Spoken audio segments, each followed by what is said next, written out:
করেছিলেন ডায়মন্ড হারবারকে কলুষিত করতে। একটা ঘটনাকে কেন্দ্র করে বিজেপির নেতারা বাবা কি উৎসাহ, লাশের রাজনীতি করবে। মৃতদেহ খুঁজতে চলে এলো মহেশতলায়, রবীন্দ্রনগরে। তারপর এমন মহিলারা তাড়া করেছে, এখন আসার আগে 10 বার ভাববে। মহিলাদের, সাধারণ মানুষের তাড়া, আর মুখের ভাষা কি। সাধারণ মানুষ যদি এদেরকে গাদ্দার বলে, মির্জাফার বলে, চোর বলে, চিটিংবাজ বলে, এ দায় কি তৃণমূলে না আমার? তাদেরকে বলছে তোর বাবা, তিনি নাকি আবার পেশায় শিক্ষক। কি অবস্থা!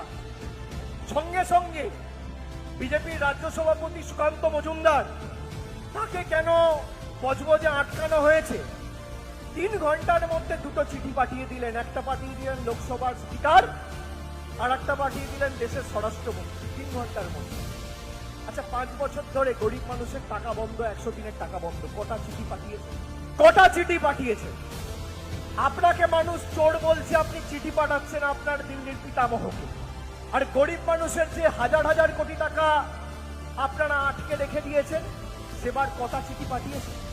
একটা চিঠি দেখাতে পারবেন?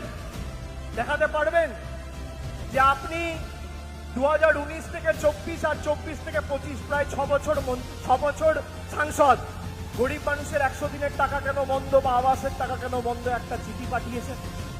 দেখাতে পারবেন না।